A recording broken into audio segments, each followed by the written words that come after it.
Welcome back, everybody. This is the Vegans Who Live podcast, brought to you by your favorite vegans, myself, John Thomas, aka the Bodybuilding Vegan, and we have Brooke Sellers, my absolute best friend, and aka Miss Meatless Muscle. Brooke, how are you doing today? I'm doing good. I'm so excited for our first ever live podcast. And we've got awesome questions from our audiences today that we've pulled together. Total of 41 questions. So we're going to try to get through them all. We'll see. We may have to do a round two. 41 is going to be a lot because, like, we did Yeah. the 20 fitness myths, and that took over 2 hours. So, Yep. 41. I mean, we could rapid fire, but I'd rather see where the conversation goes. I think what we could do, since we are live, if somebody has a really good question and they drop it on the Instagram chat, I'll try my best to get to it. I got both my screens pulled up, so I'm gonna be doing lots of this if you're watching. Head shaking back and forth, but yeah. Well, we have a formula here, so why break the formula if it works? Let's go over our wins of the week. Brooke, Let's do it. What's your win of this week or wins of this week? Okay, so I've got 2 wins as usual. So my first win is I got a Ninja Creamy, and that shit's awesome. Highly recommend. 10 out of 10. I mean, the protein ice cream I've made has been so impressive. So that's my first win. My second win is I just have a lot of really good clients right now that I've really connected with, and they just like really appreciate me and what I do, and they're getting great results. And we actually, really, this is kind of my win. So we had our first Meatless Muscle group call this week. And it was just great to get everybody together and connect together. I did that when I first started my business, but I kind of had a hard time with attendance. So I just kind of let that fizzle out as part of my program. But I recently brought it back as I had some people ask me for it. And I have a different clientele now. I've raised my prices, and you know how that is. So yeah, it was great. It was awesome. It was good seeing everybody, and it was good to like kind of start building a little community. So yeah, that's my win for the week. Cool. I like that. I have like my Thanks. little group chat, but I've never done like a live meeting with everybody. Dude, I'm not even gonna lie. Like, I haven't known what day it is like 4 different times this week. I'm almost even like, what is today? What's my win today versus last week? It's been nonstop for me since the last time we spoke. I don't even remember when that was. It's been, well, we talk every day, but the podcast must have been a couple weeks ago because We skipped last week, didn't we? yeah, we skipped last week because I saw you last week. I had my tooth removed. And that's recovered well. My coach asked me, how's the tooth feeling? I said, I don't know, it's gone, but the hole in my mouth feels just fine. So I hit not lifetime PRs, but I've hit post-show PRs yesterday in the gym. So I'm like I'm back. And so that feels really good. Win of the week though. I don't even know, man. I mean, I feel like I could do like 15 little wins. I don't know if I have a gigantic win. We had our second academy class last night. If you guys are new to the podcast, we have the Vegans Who Lift Coaching Academy, and that's been going great. We got 12 students, and we are rocking it. We're teaching them how to become their own coaches, and I think that's extremely fulfilling. That's probably the fastest hour of my week. Like, we were at like 7:43. We had like 17 minutes left. And I'm like, holy shit, this just flew by. So yeah, I can train at full speed, and we're teaching people. So those are my wins. Yeah. Love it.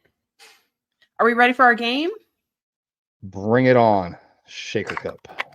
Shaker cup questions. I hope we get a good one today. Let's see.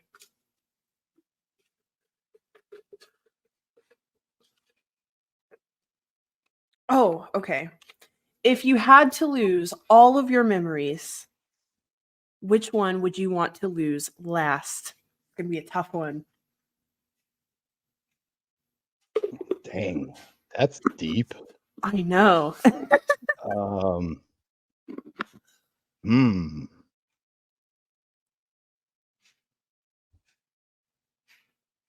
Well, it's hard to pick just one.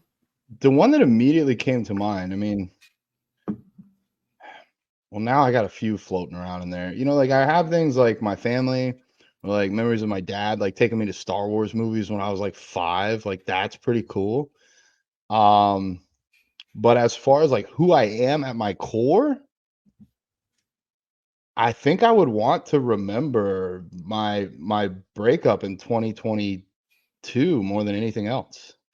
Mm. That I think had the biggest, like, out of anything, like, the biggest shaping factor on me, going from thinking I had my future perfectly planned out and everything to almost overnight being a clean slate.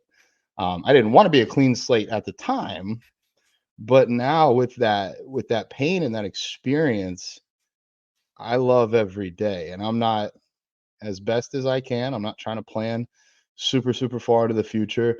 If it's a significant other or a friend, I'm not worried about what do I need to do to make sure I can hold on to this person for the next 5 years. It's more of like, how can I enjoy the next 5 minutes? And it's brought me the power of the present. I used to live in anxiety all the time about the future. Now I live in anxiety about can I get everything done at the present moment that needs to be done, but that's a little bit different. I'm not worried about the future. I'm just worried about what I have right in front of me. Um, so I think from like what I function best as a human and the best value I have to offer the world is going through that experience and then staying positive and staying present throughout the rest of my life. And without that experience, I don't think I'd be able to do that as well. So that's it for me. I want to remember a breakup, which is a little bit probably not what people were expecting, but that's where my mindset's at. So, how about you? You know, for me, I would say my Vegas trip with my mom. I just I had the best time with her, and my mom is just everything to me. I mean, she's just truly done everything for me. And we just had so much fun. Like there was no limits. We just did whatever we wanted to do. Um, and it was just me and her. You know, we just got to spend all day together. I took her to the Olympia, which was awesome. And this is actually the trip that inspired her to go vegan because we went to all these cool restaurants like Tacotarian, and I don't know, we just ate so much good food. Like the vegan food in Vegas is insane. It's awesome. And it just made her realize like I really don't have to give up anything by going vegan. Like it's not that hard. Like it's actually really good. And um we just had a blast. We like made so many good memories. So if I could remember one last thing, I would want to remember that trip for my with my mom for sure. That is so sweet. I can totally see why. And I think that if somebody hadn't paid super close attention to our some of our more recent podcasts, I think the relationship one, that trip also came kind of like at a pinnacle of a year. Like it was Yep. about maybe a year after you got out of that really bad relationship, you found yourself in bodybuilding, you competed, and then you got to go out on this trip with your mom to the biggest bodybuilding show in the world. And I believe you did something with like the bikinis or the fashion show there. Um, Yeah, I was in the Angel Fashion Show, which was awesome too, because she was just so proud of me. Like she was just so proud of to see me there and like be a part of something so big. She was it was just and it's like you said, I could have never done that in that relationship. And my mom was like rooting for me so hard when I was in that situation. So it was just I don't know, it was good for her to like finally see me living my life and getting myself back. And yeah, it was definitely like just a pivotal moment in my life, and we just really bonded, and it was great. oh, well, great, good. I'm gonna sneak in another win. I have to. Maybe even not so much of a win, a sidebar. Um, so I've dated in the past. I've dated a few Hispanic women, and so I've started to learn some Spanish.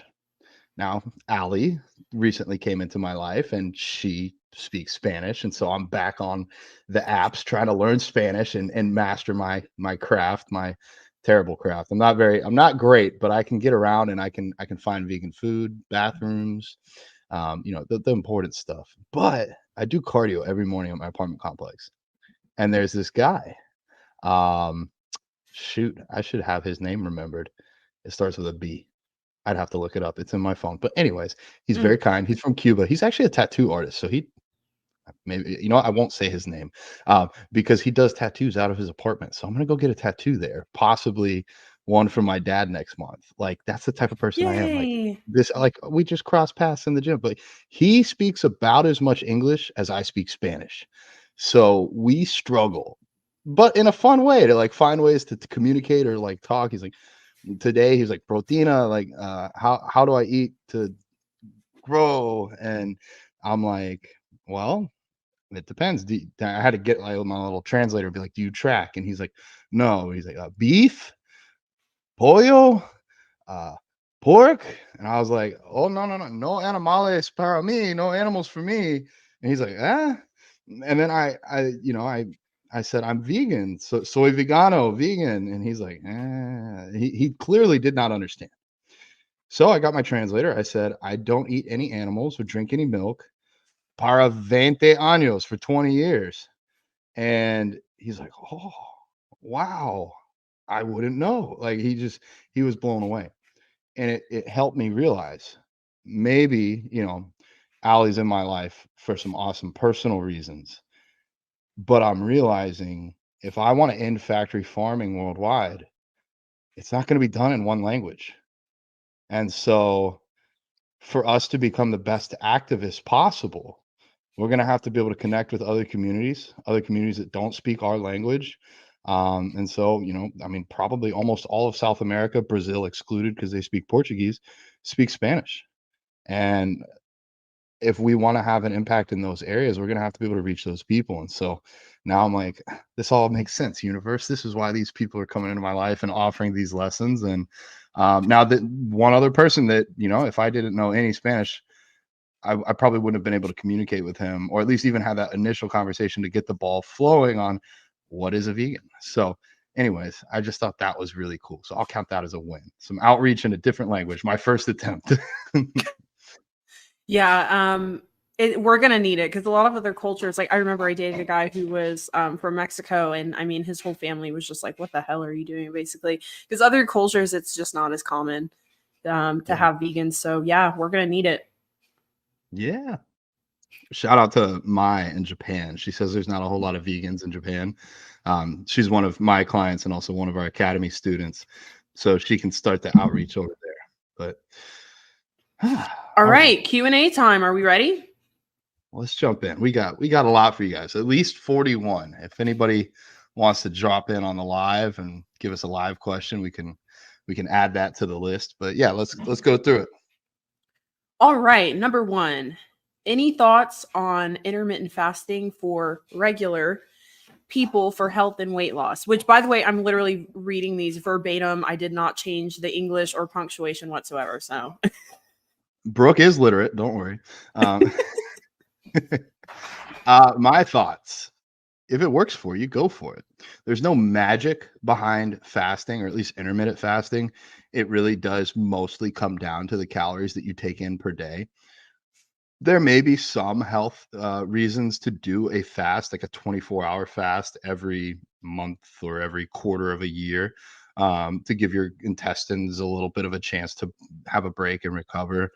But outside of that, it's mostly about just like controlling calories. If you don't eat for the first 8 hours in a day, it's going to be a little harder to eat all that you need to eat later in the day. Conversely, like if you're bulking and your meals get pushed back, then you're just a bloated whale at night, like I was last night. So, yeah, that's about my thoughts. Brooke, you got anything to add? yeah, 100% agree. If you're doing it for weight loss, it's like John said, look at it as a tool, not some magic pill in a sense, because essentially you're not doing anything different. You're still consuming the same amount of calories, just in a different window.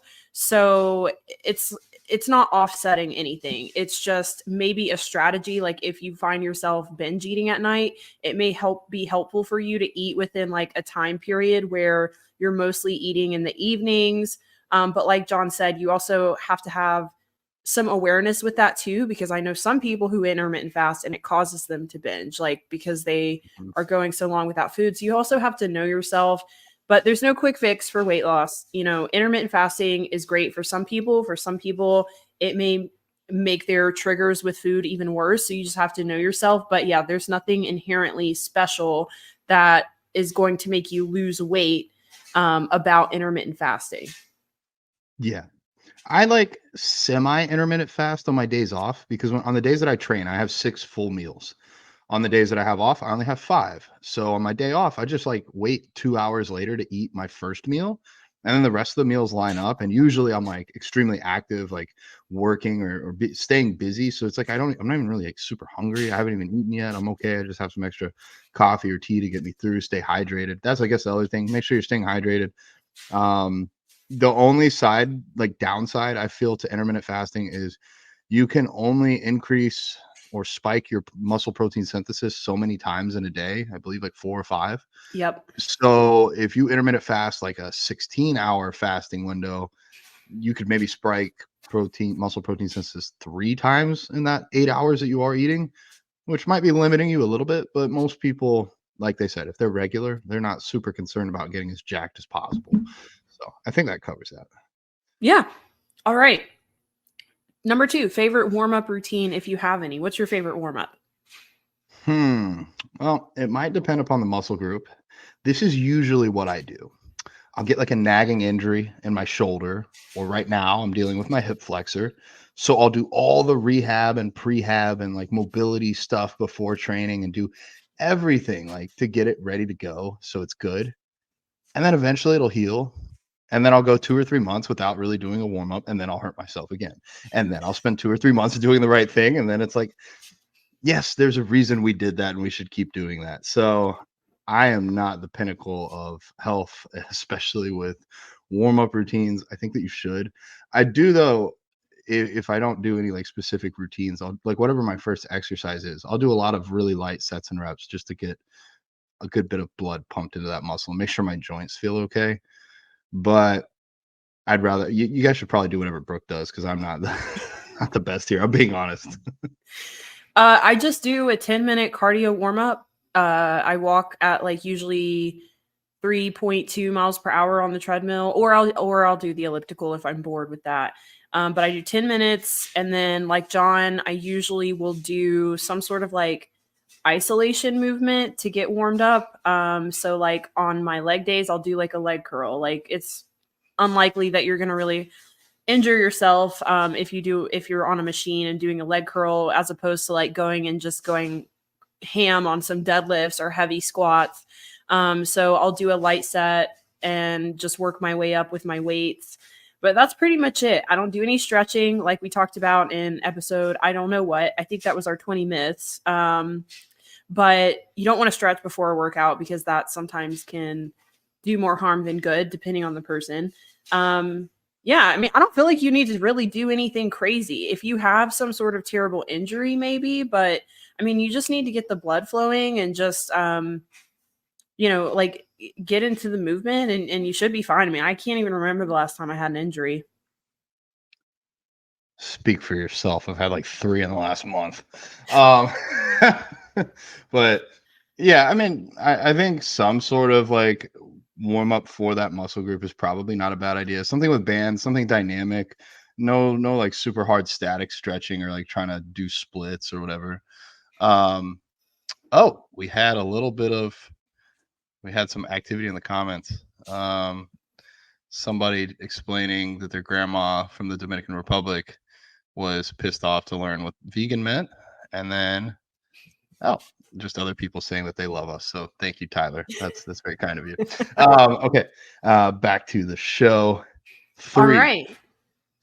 on rest days, should we decrease calorie intake to be in a deficit or maintain the same amount?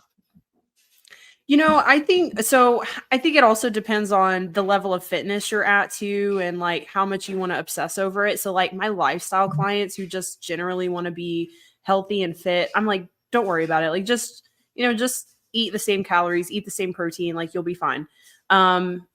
Now, if you're a physique athlete, I do think you should probably, if you're, really monitoring your body composition, you should probably lower your intake on a rest day. I do. My coach has me do that. So I think it really just depends on how serious you are about your goals. How much do you want to track your food? How, committed are you to following your macros every day?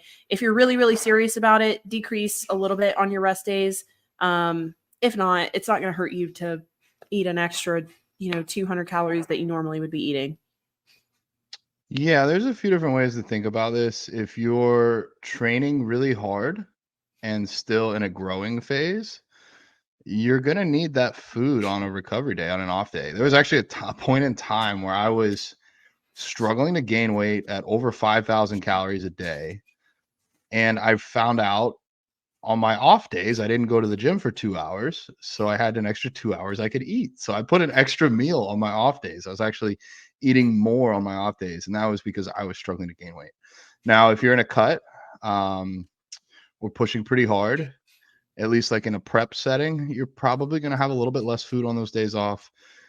There can be benefits to having less food on days off, almost like the intermittent fasting. It gives your stomach a little bit of a break. Like my protein is only 300 grams on my days off right now. On my training days, it's 370 grams. So it's significantly higher. And those off days give me a little bit of like a stomach break. Last thing that I'll say is for all my clients, I have them use an intra workout drink that has some highly branched cyclic dextrin.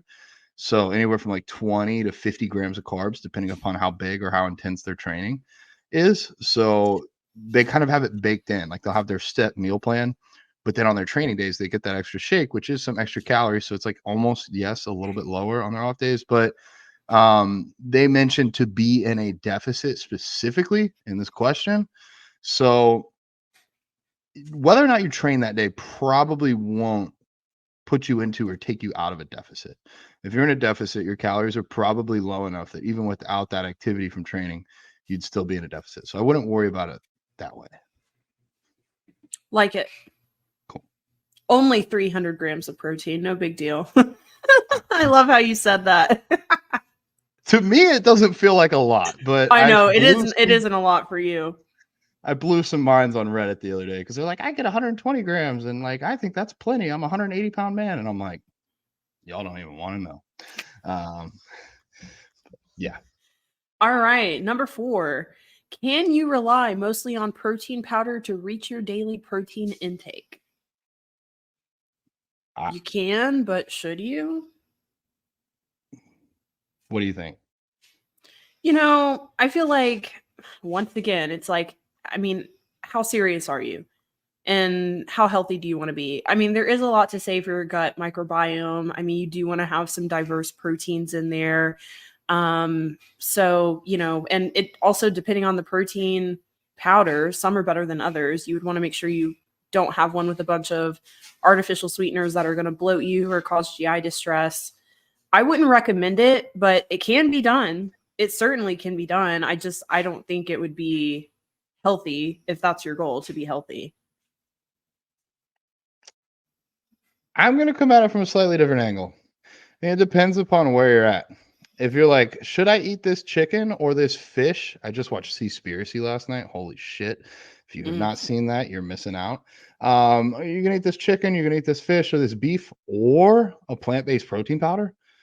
I'd rather you eat the plant-based protein powder for every single meal than the meat for your health, if health is the key thing here. However, I'll say this much. When we look at building a healthy diet, we're looking usually at macronutrients to keep you alive. So things that contain calories like proteins, fats, and carbs. And then we're also looking at micronutrients, things to keep you healthy. So vitamins and minerals. You can get, how can I put this? Protein isn't usually paired with a ton of vitamins and minerals. Things like vegetables and fruits, which are primarily carbs, usually are. Certain fats like nuts, avocados, seeds, those are paired with vitamins and minerals. But protein by itself usually isn't. Like tofu has some calcium and some iron, but it's not like a huge nutritional wonder powerhouse. So out of all of the things in your diet, if you were going to completely replace a macronutrient with a supplement like protein powder, that would be the one to do it with, in my opinion. I think really for most people, for health, you could build a diet based around fats and carbs and get trace proteins and still be fine. Like a whole foods plant-based diet isn't going to be super high in protein. So then if you're thinking about it, then the protein, you're just kind of adding that on top as a supplement. But that's my thought. I'm pretty protein powder friendly. I feel like it doesn't come, if you get a good one, it doesn't come with a whole lot of extra crap added. that you might get, especially compared to like eating meat for protein. Yeah, well, protein powder every day over meat is, of course, what I would say too. And like we always say too, if you're not trying to be a bodybuilder or change your body composition, or you're not actively tearing down your muscles through your workouts every week, you don't even really need to worry about protein that much. So if you did do 2 shakes a day, I mean that would be plenty for someone who was just, generally just trying to be fit and healthy.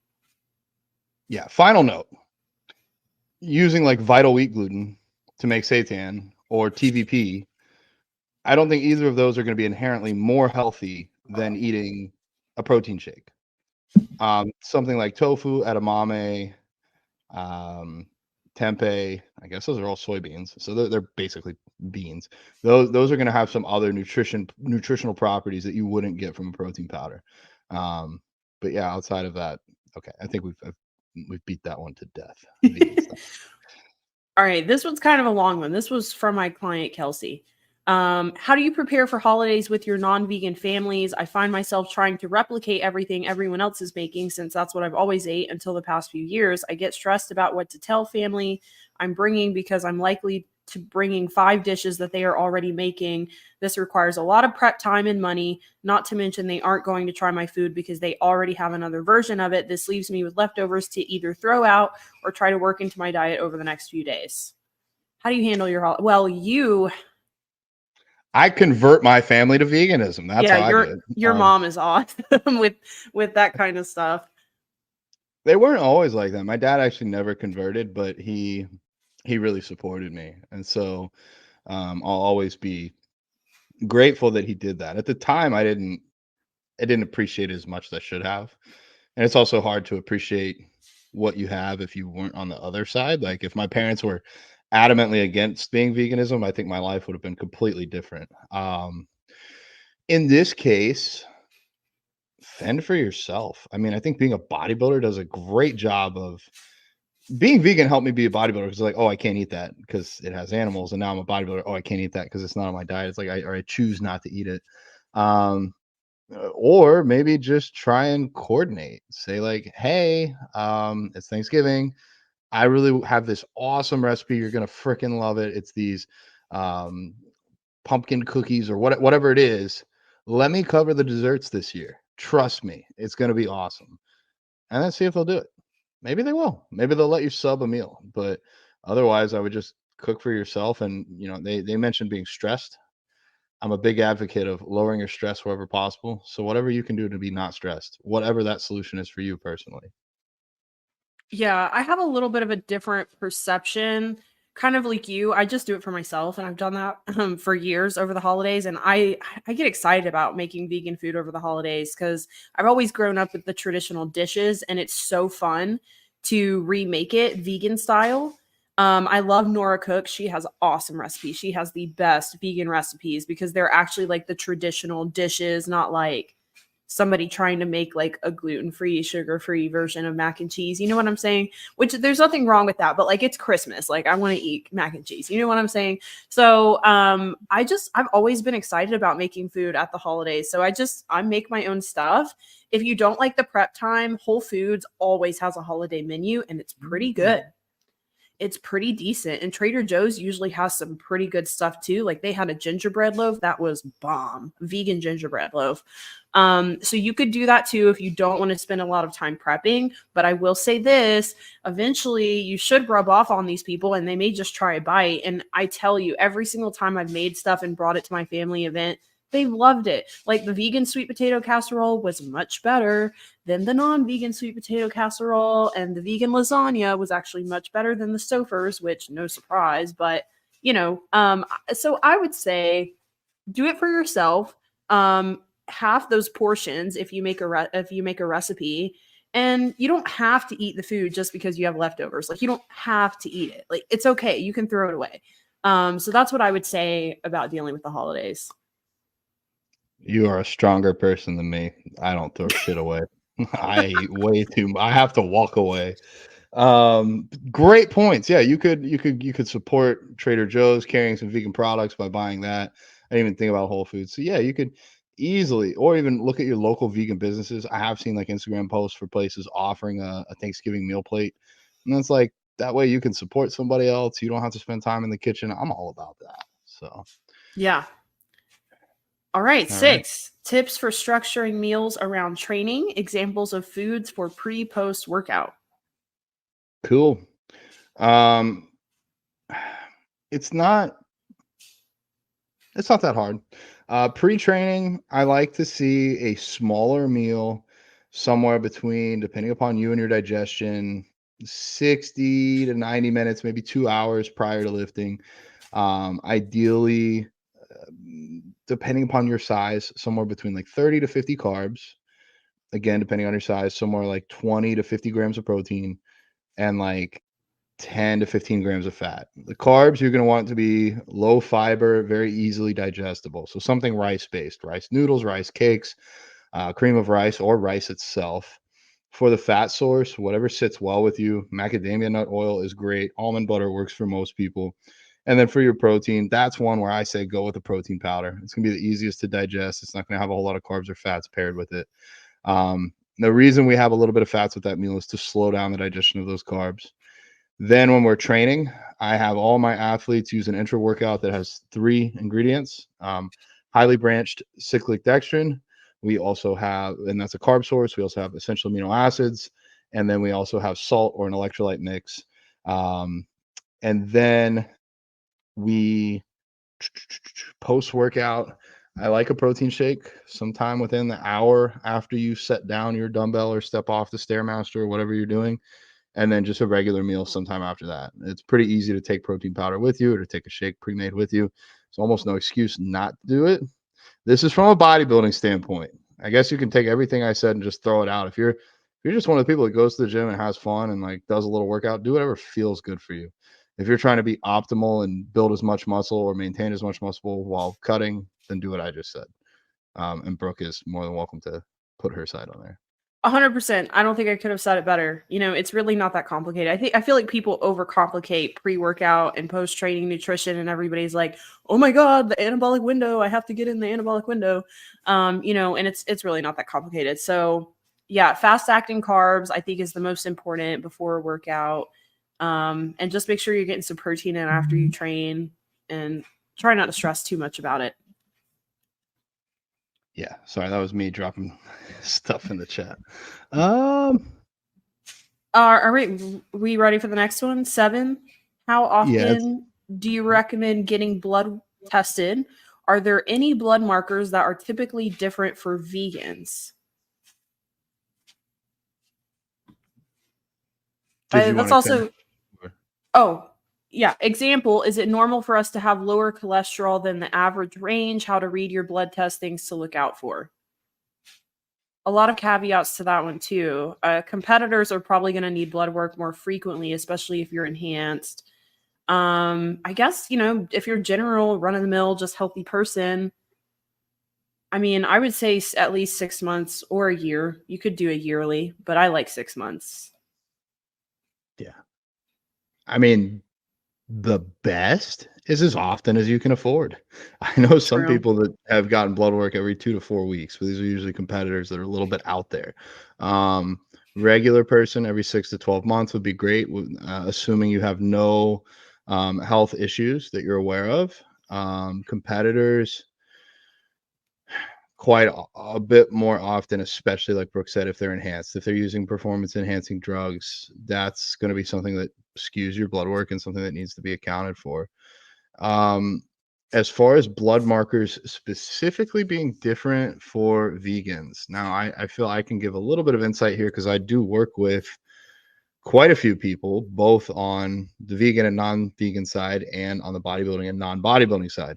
So we have a good bit of like crossover there. So um, with that, vegans are on a whole going to usually have lower HDL cholesterol. That's your good cholesterol. Now, it's not something you need to immediately go freak out about because vegans also, on a whole, have significant this is healthy vegans. If you're eating Oreos, this does not apply to you, like Oreos for every meal.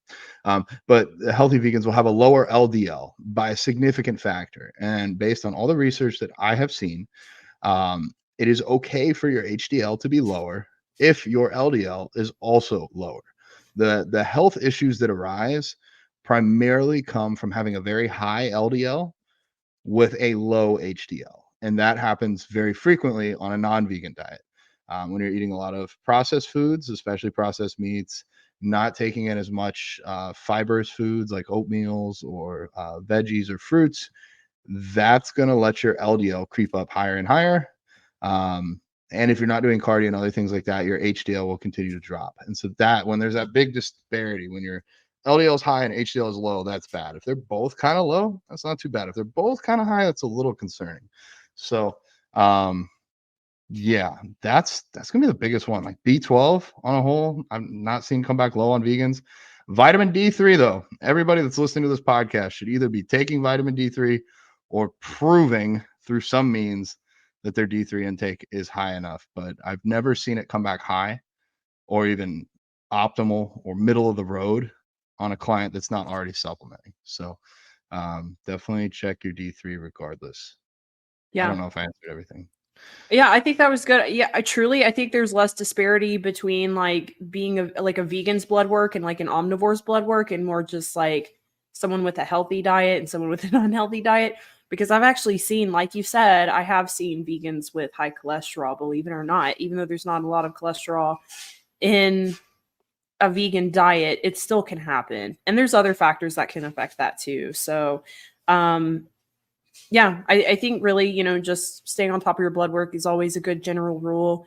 And of course, if you ever start feeling weird, start feeling some symptoms, some fatigue, whatever, then have your blood work done.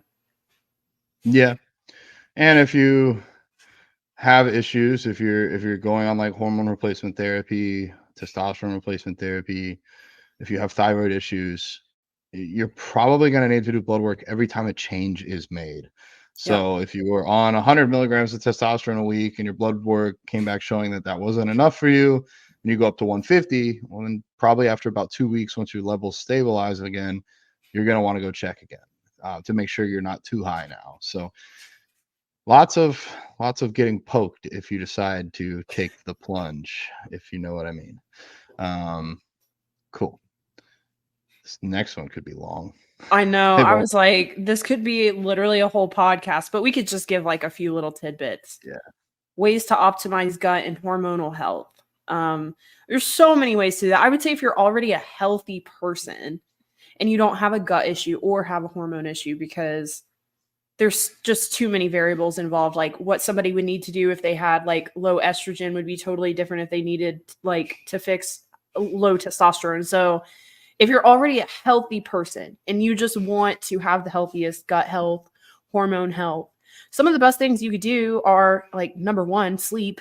Make sure your sleep is on point. That is the most important thing. And then also I would say, exercise, daily movement. It doesn't have to be lifting weights. It could be anything. It could be biking. It could be just getting on the elliptical, dancing. But like daily movement is really, really important. Managing your stress is huge. Whether it's like breath work or just getting outside, being in nature. Daily sunlight is also really, really helpful for hormone balancing and gut health too. So, and always diet. Diet's huge too. Diet is probably just as important as sleep. So, make sure that you are eating mostly whole foods. Some processed foods is okay. I would say, maybe tracking your micronutrients might be helpful too. But I think really the basics are the best things for hormone and gut health. Yep. I will second everything Brooke just said. Basically, be healthy. And then those areas, notwithstanding some specific issue, are going to be taken care of. Because probably somebody wants this on the side. Like there are supplements and things that you can take. I have a digestion health protocol that I use every morning, like a digestion cocktail. If whoever asked this or if somebody else is interested, send me a DM. I'll copy and paste it and send it over to you. You can take a look at it for free. Any of my guys or girls that eat a lot of protein, betaine HCl helps with digestion. So I have them add that to any like protein heavy meal. Outside of that, yeah. But I mean, I think sleep is probably the number one. Probably the easiest one for most people. Most people are not getting 8 to 9 hours a night, myself included. I could go to sleep right now. 9 tips on overcoming gym fear and filming for form footage. Benefits of filming, even if just for your own review. Yeah, I know a lot of people struggle with gym anxiety. And I think one important thing to remember is that everybody there once started where you are. And honestly, like everybody's scared of like the big, scary, muscular people in the gym and they think that they're the ones judging them. But actually, like they're typically the nicest people in the gym. Like I'm sure people probably have felt intimidated by you before. But like if somebody were to come up and and just ask you, like, hey man, I need help figuring out this preacher curl machine. Like, do you think you could help me? Like, you would be like the first person who would like love to do that, would volunteer to do that and help this person. So I think it's important to remember that everybody started where you are. And look, these people in the gym, they're in the gym because they're passionate about it. And like they'll help you if they want to help you. And as far as form footage, it's just one of those things, it's like, yeah, maybe it's cringy. Maybe people feel like, you're trying to be an influencer or something, but you can't care about what other people think in that situation because the benefits to filming your form footage far outweigh what people in the gym think about you. Like that doesn't matter. What does matter is making sure that you have good form, being able to submit that to your coach so they can give you good feedback. And that's truly what you need to progress. So I would just remember your why. We always say remember your why for everything, but even for training footage, it's as simple as that. Like, don't care about these people in the gym, just care about what you're doing. Your form is more important than what they think about it. I agree all around. If you guys see me at the gym, say hello. If I can help you, I love it when people ask me for help because then I'm not being a know-it-all, overstating or overstepping my whatever boundaries I should have at the gym. Because sometimes I see shit and I'm just like, oh my God, they're gonna hurt themselves or break my gym equipment. I'll step in if somebody's damaging the equipment. I'll be like, excuse me, ma'am or sir, that's not how we do it here. Luckily, I go to a really hardcore bodybuilding gym now, so actually, I got to see this yesterday. I actually got to help. Derek Lunsford, current Mr. Olympia, was dumbbell incline pressing weights so heavy he couldn't even pick them up for himself. So me and another jack dude got to hand him these dumbbells, and then when he was done, he did drop them on the floor. And you're not supposed to drop these because they're metal weights, but they were like 150 pounds each. So he gets a pass. He's also the best bodybuilder literally in the world right now. So I think he gets a pass. But most people, I'll be like, hey, dude, this is everybody's gym. Don't be slamming that. Because I'm gonna want to use it tomorrow and it's gonna be broken, and I'm gonna have to find where you live so that you don't come back. But okay, I'm just joking around a little bit. Yeah, I love being able to help people in the gym, hands-on. Like it I like feeling useful. So yeah, if you see a big person at the gym, they love to help. It's like asking a tall person, hey, could you grab that off the top shelf for me? And they're like, finally, I've been waiting all day to use my height to an advantage. So yeah, as far as the gym fear, if you have gym fear, this is some tough love. You haven't earned gym happiness yet. You got to get in there and earn it. When I worked in like corrections and I had to go tell 75 to 100 grown men to sit down and be quiet or to go get ready to go to the showers or to the library or whatever, man, I was scared shitless for like the first week. And after that, I put in the time, and I'm not going to say it was happiness, but like I became confident in myself. I knew I could do it. And I can say this for a fact. I have clients that send me training footage. The first week in the gym, they're like so timid walking around there. They set up their little bench and like hope that it's not wrong and like fix it and adjust it. And then like I got one girl in mind. I think she might know who she is. She's been working with me for almost a year now. Now she just goes in and she sets shit up and she grabs her weights and she gets in and she rocks her set out. And I'm like, go watch your first video you sent me and watch this one and tell me how much more confident you are in yourself. And it's so cool to see that. So if you got a little bit of gym fear, it's okay. You just haven't earned that spot to not have the gym fear yet. But I believe in every person that you can do it. And for the tripods, I'm all for it. Go film yourself. Film yourself for you. Film it for your coach. Film it for the gram. I don't care. You pay just as much as anybody else to use that gym. Don't be an asshole and like put your tripod in front of shit so that other people can't use it. But if somebody looks at you and they're like, "Ugh, what's this person filming themselves for?" Well, you know what? They are never in 5 years or whenever going to be a very accomplished bodybuilder or a very accomplished person in the gym, because I can tell you pretty much, if you're not working with a great in-person trainer, if you're not taking training footage for yourself to review or for your coach to review, you're not going to be making the progress that you could. So fuck those people that don't understand. They just don't understand, and that's okay. It's not your job to make them understand. I've had people look at me before. It was a little awkward the first week, and then after that, I was like, this is just what I do. Now I take my tripods into like stores and shit, and then that's a little. You're at Walmart walking around with a tripod, and people are like, "What the hell is going on?" So that's a little bit different. But in the gym, who cares? And I wasn't always this big when I was doing that. I was still small at times, smaller at times. So anybody can do it. And you got to be comfortable with being uncomfortable sometimes. Like it's where the growth happens. So if you're already looking to go to the gym, you just have anxiety about it, you're going there because you want to grow. And so embrace the challenge and you'll be thankful you did later. I used to be scared to talk to women, believe it or not. So one year, actually 1 month, I decided I'm going to ask out 100 women this month. And so by the math, that's 3 a day. But me being me, all I did was go to like 2 or 3 different gyms and 2 or 3 different grocery stores and go to work. I was full-time working and full-time in school online. So I would just get to the point where I'm like, oh shoot, I haven't asked anybody. I got to ask 3 people before I leave the gym because I'm not even going to the store today. And I was so nervous for like the first week. And then after that, after like a week, I was like, oh, this is easy. I'm just gonna go talk to somebody. Like, not a problem. Like they'll either say yes or they'll say no, and we'll go from there. Now, don't like stop somebody while they're doing their set or like be creepy about it. Sometimes I would even just say, "Here's my number. If you want to grab coffee, send me a text," and then I just walk away.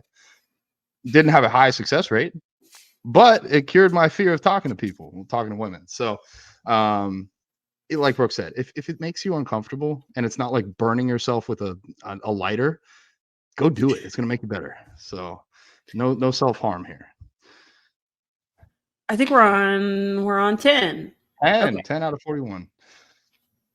How to help deal with body dysmorphia, mental health. We almost made a whole podcast on this, but we can sum it up really quickly.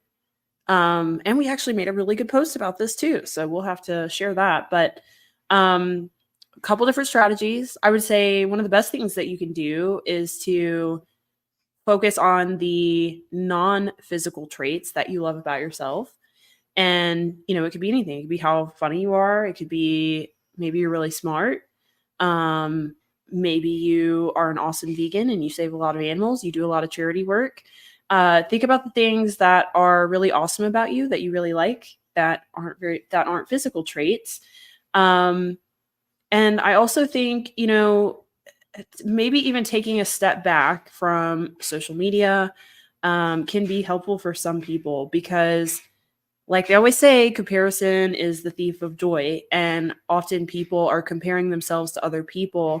And we don't always know the whole story. And thanks to people like Goob, John Dorsey, we're able to see that a lot of people out there are portraying themselves in kind of a false light. So they're photoshopping their pictures. And you guys have to remember, like, they're just, all of these people, they're just like we are. We wouldn't post the worst picture of us.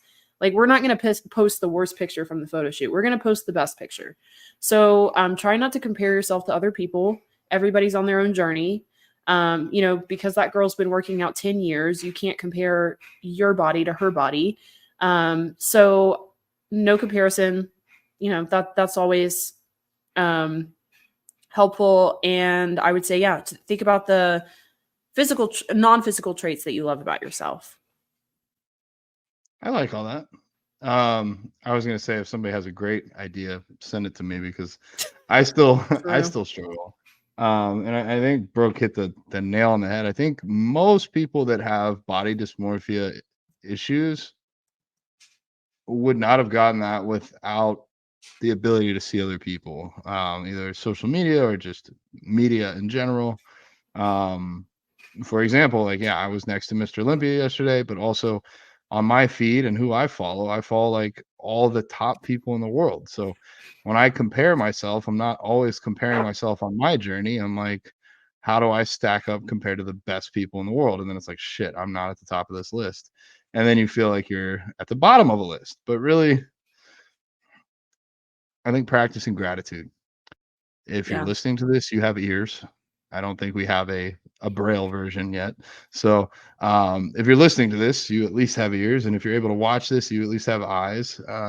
Find what you can to be grateful for, and then it will kind of tie in other areas. Sometimes I'm not happy with how I look outside of my hip flexor injury going on right now. I'm pretty physically healthy and able to get around, and I'm grateful for that. So, Love it.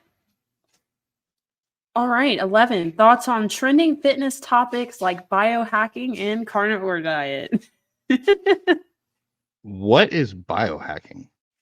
So biohacking, I believe, is where people try to just totally maximize their cognitive abilities, basically, or really, I guess, any performance ability as well. And it's like all these like little supplements and stuff that people will take. Like people will be taking like 92 different supplements and stuff just to like, yeah, to try to get like an edge on something. So I know there was someone in our space who was doing biohacking and talking about it and making content about it. And they would take a ton of supplements to try to get like a little bit of an edge. Oh, Maybe that's wow. not the best description, Well, but if that's what it is, now I know what to call myself. I'm a biohacker because I probably take, I don't know, 50 different supplements a day. I made a YouTube video about like just my morning ones, and that's like a solid 30 or 40 pills right there. Oh shit. I mean, I'm all for biohacking then. If there's stuff that helps you, if you can notice a difference, or you have blood work to prove that it's working for you, why not? Um, but there's also a lot of snake oil out there with supplements. So you kind of have to know what you're doing. I like to think that I do. I get most of my information from either my coach or from other well respected resources. So I'm pretty confident in what I take. Um, carnivore diet. That one I got a few different angles on, but I'm curious to hear Brooke's thoughts. She's probably all for it. I bet she rocks the carnivore diet. you know me. You know, I wouldn't be Meatless Muscle without the meat, right? So that means, yeah, Meat I muscle. mean, yep, meat muscle. You know, the carnivore diet, it's just again one of those extremes. And people get a little bit of relief from some sort of ailment and they just swear religiously by whatever diet or whatever lifestyle change fixed them. You know, of course, I would never support any sort of diet that harmed other beings or contributed to the detriment of the planet. So, you know, I just think the carnivore diet, again, to me, it's just crazy that there's this massive group of people who truly believe that fruits and vegetables are bad for you. I mean, that's just absolutely insane when all of this data, you look at the oldest people in the world, what are they, centurions or something? All of these people, they're consuming large amounts of whole foods, not meat products. It's just crazy to me that, I mean, the data says otherwise. So I know there's a lot of like these anecdotal, you know, people sharing their stories and claiming it saved their lives and maybe they feel better than ever. And like, okay, Liver King, like if you guys are looking up to Liver King, like I can't. The people who think Liver King knows it all, I mean, that guy is on, I can't even go there. But anyways, yeah, carnivore diet is just another fad. It's just another thing that, you know, people are jumping on in an effort to also clickbait. Clickbait is off the chart right now. Everybody is doing stuff on social media to cause controversy, get attention because it gets a lot of likes. Like we were just talking Yeah. about yesterday, your dog meat, the post where you were talking about eating dog meat, that was like your Ethi- best performing post. So like the ethically carnivore, sourced dog meat. exactly. It's like, and so like the carnivore people, they're doing like kind of the same thing. They post something like crazy. Like, I was a vegan for 10 years and I looked like this, and then now I only eat ribeye and I look like this, and this is all the things that have happened and changed, and it like causes all this uproar, it causes all this controversy, and so their post blows up. It goes crazy. And so I feel like a lot of it is that too, is people just creating all this like clickbaity stuff and trying to get attention and making outrageous claims on Instagram in order to gain traction in the algorithm. Yeah, I don't understand their angle per se. Like, I encourage people to be vegan because I want them to be kind to animals and kind to the planet. But like, I'm not sure what like well, I don't know. Liver King might have been selling supplements, but a lot of these people are like, oh yeah, I just eat carnivore. Like, outside of building their following, I don't know what they're selling or what their angle is. What I'll say, controversy does work for getting you some views.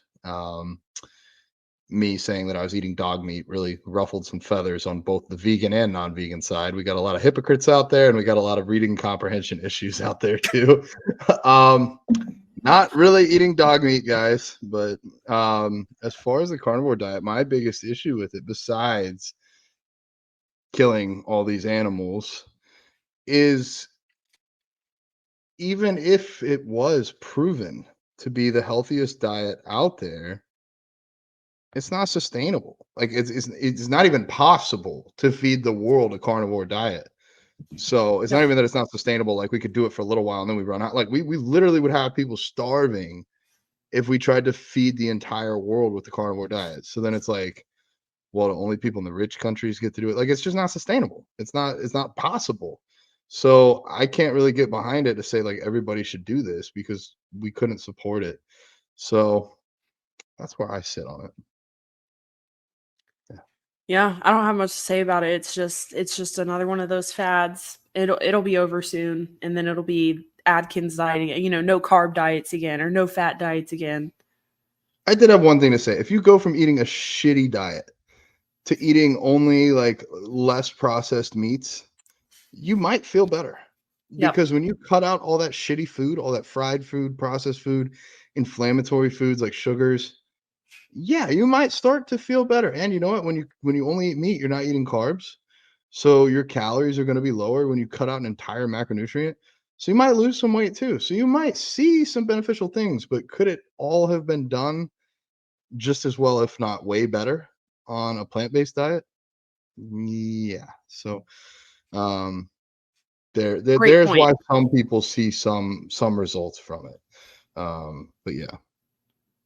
All right, why I should or shouldn't do cardio when cutting or bulking?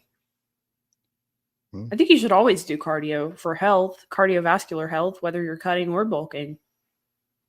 I agree. Every single one of my clients has cardio planned except for two out of 40. One, she does some sort of like active yoga or Pilates or cycling, which I guess is cardio class in the morning, and then lifts at night. Her expenditure is too high. I guess somebody else is clocking 22,000 plus steps a day. They don't need to go get on the stair climber. Yeah. Outside of those two people, everybody else has some structured cardio. Um, Definitely for health, but then also performance. If you're trying to lift as heavy as possible, like if you do a leg day, balls to the wall, and you don't get out of breath, you're not really training that hard. Most people, actually, I would even say their cardiovascular systems limit them on like a high rep set of legs, like 20 plus reps on a leg press. Some people might actually have it in their legs, but not in their cardio, especially like bigger men bodybuilders. Um, so there's Yep. that. I feel like, dude, I'm bulking. I don't do cardio, but if I did cardio, I'd have to eat even more food, and it's so hard to eat. Well, cardio can actually help raise hunger levels. So I've had some clients that came to me bulking and they had no cardio. We added some in, and then they're like, "Oh, actually a little bit hungrier now." So that works well. Only time that I wouldn't do a ton of cardio, like when cutting, is like certain types of cardio. I wouldn't do like high intensity interval training during a cut. Um, yeah. Cool. I think that covers it. Do you include a deload week after so many weeks, months pushing weights? Do you do a deload week? I never have one scheduled because life happens. Yep. Now, I'm a pretty regimented person. Life didn't happen to me in prep, so I didn't get a deload for like 20 plus weeks. I mean, life happened to me. I just didn't let it fully happen. But like I pushed some things out too, like getting this tooth extracted. I wasn't supposed to go back to the gym for 7 days. I went back on day 6. So I kind of had a deload there. And I got more work coming up in like 3 months. So I'll have another forced time away from the gym, which I consider a deload.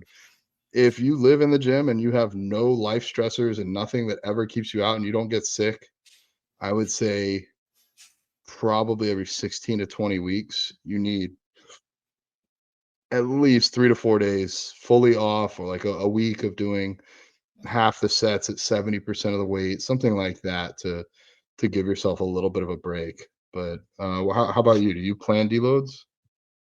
I really don't because like you, like life just happens sometimes. So like when I was moving, for example, I took like 3 days off, which is a lot for me.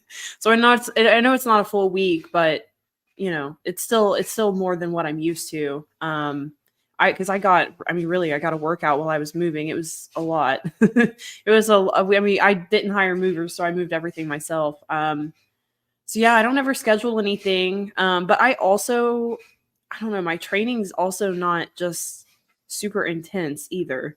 And I'm pretty good about my rest days. Like I mean I always take at least 2 to 3 rest days every week. So I just don't ever feel like I have a need for a deload week, to be honest. Yeah, you can base it on other things too, like objectively, like are you feeling more beat up? I kind of do this. Did you have 3 sessions in a row where you didn't hit PRs, or 3 sessions of a single body part? Like, let's say, like, you know, chest, then legs, then back. You had 3 terrible sessions in a row. Might be time for a deload. Or if you did legs this week, legs next week, and legs the following week, and you regressed each week, might be time for a deload. Like especially if you're in a bulk. If you're in a cut, that can kind of happen, or if you're in prep, that can kind of happen. But in those cases, a deload might be necessary. Or sometimes I've just had clients come to me and be like, I'm so stressed. I'm not sleeping enough. I have this extra thing due at work this week. And then I'm like, okay, take that 2 hour training on Monday and go get an hour and a half nap, or go to bed an hour and a half early, or sleep in an hour and a half. Like, trade that time in the gym for a little bit extra recovery with sleep so that the following week you can go back and hit it harder. I like it. All right. So this is our next question. I prefer to push myself 6 days a week and luxuriate in my PJs by the fire on Sunday, assuming I get extra steps on the 6 days so that I average out at my step goal for 7 days. Is this okay?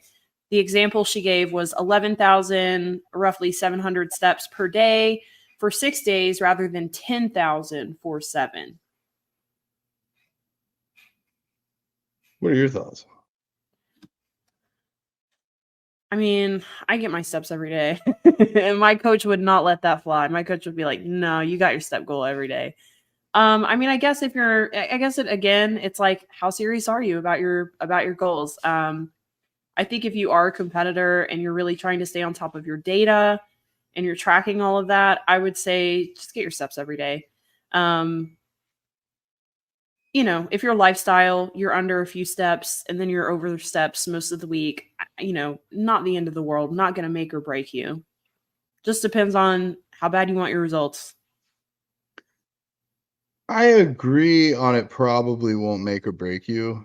I, I think we got to be careful here, not to say like how bad do you want your results, because I do think like from a caloric standpoint, it's going to even out after that week. But from a health standpoint, my coach is the same. You're getting your steps every single day. There's no excuses, and I kind of subscribe to that. But I wouldn't give somebody more steps than they needed. Maybe they only need 8,000 steps a day for their calorie goals or for their weight loss goals. So maybe they don't even need to do that 10,000 every day. But what I want to hit on is they said they prefer to push themselves 6 days a week. I don't know what you're doing to push yourself, but I can guarantee that 6 days a week in a row of hard training is not hard training. Sorry, there's just nobody training hard 6 days in a row. Even like collegiate athletes, even people at the top of the game, even people using PEDs, they're not training hard 6 days in a row. They might think they are, but they're not. I think for that person, maybe 3 days on, 1 day off, 2 days on, 1 day off would be a massive improvement. And if they don't believe me, try it for a month and watch how your numbers and your performance in the gym go. You just about guarantee it's going to go up. As far as those steps, I don't know. It's not that hard to get 10,000 steps. I guess if you really just want to lay in bed all day for a day, go for it. But again, you're talking about pushing yourself and how hard you train. You're going to need that activity and that movement, that blood flow on that day of recovery. Otherwise, you're not going to recover as well. If you sit on the couch all day, you're not going to recover as well. So again, depends on your goals and how far away you are from them or what you need to do to get there. Then again, if this is working great for you, sometimes everybody's a little bit different. And if it's not broke, why fix it? If you're hitting PRs every time in those 6 days and you take that day off and you feel fine and you feel recovered, then maybe you're a little bit of a genetic freak and you can do something that other people can't. But I would just, I would kind of do a little bit of internal searching and see. I could probably guarantee this. They probably just enjoy being in the gym. They're one of those people that feel accomplished when they go to the gym or feel good about themselves for going. So they're like, I need to go more often. Then I can reward myself with this day off after I work so hard. So it's probably their mindset behind it more than anything else. But now I'm getting really deep into this question. I know, like this could go so many ways. Like in her case, if your goal is 10,000 and you're going over 11,000, roughly 700 6 days a week, that's not that bad. But like, what if, you're doing like 13,000 steps during the week, so you only have to do like 6,000 on your rest day? Like there's so much like gray area there. So in her situation, I feel like it's not that big of a deviation, but like I do feel like you have to be careful with how much you're deviating from your steps there. I do think the consistency is really what's important when it comes to that goal. But yeah, it's like, well, if you're making progress and it's working, cool. Like don't do anything. But if you start to not make progress, maybe just do it consistently. And take more rest days. All right. Okay. So 15. Who's the friend who supports you the most? Well, that one's going to be easy. I know. Mine is John, 100%, like hands down. Yeah. If we're just talking strictly friends, yes, Brooke. I mean, I'm not going to lie. I got a lot of fucking close people in my life. I remember my ex Laura told me when I met her that she had 15 best friends, and I was like, "You're such a liar. There's no way you have 15 close friends." She's like, "Well, I spend 3 hours a day talking to all of them." And I'm like, "You're out of your mind." Now, man, I'm upset that iPhone only lets me have 9 pinned messages at the top and WhatsApp only lets me have 3. I'm like, I got more than 9 people that I talk to every single day. So I do have a lot of people in my life. If you didn't make this list, that's nothing against you. I think Brooke and I have something special here where we've been through a lot of the same things. We've been friends for a few years now. We do the same thing for a living. So before we had this like co-partnership here with the Vegans Who Lift podcast and the Vegans Who Lift Academy, like we were both like solo entrepreneurs doing the exact same thing. So we became friends through that as well. So yeah, we just have a lot of reasons why we're in each other's lives. So yeah, I'm gonna say Brooke. I mean, even from a business side too, like Brooke has done so much for me that probably nobody will ever fully know the whole scope of. And so I'm just really grateful for all of the things she's given me. Like John is so supportive. Like we could easily be competitors. Like we both pretty much have the same client demographic. Like we pretty much have the same gig here, but like we totally like support each other. Like John will be like, "Hey, I just signed up with this company. I got an affiliation with them. You should send them an email. Here's their info." Like who does that? Like nobody does that. Yeah. So, stuff like that. Like, "Hey, I'm going to this event. Like it might be cool, for you to check out. You want to go to this event? Like, hey, I'm doing this podcast." Like I remember I wanted to do a podcast and I was like, "Yeah, I really want to start to do a podcast." And you were like, "Well, if you need a co-host, I'll be your co-host." And I'm like, "Shit, let's do it." Like, and then we had the coaching academy and you're like, "Hey, I'm thinking about doing this coaching academy. You want to do it?" And I'm like, "Yeah, let's do it." And then we totally like trade off our task. Like if you're doing something, you're like, hey, can you send out the survey or whatever? And I'm like, yeah, got it. And then like, if you need something, I'm like, hey, don't worry about it. I'll cover her homework this week.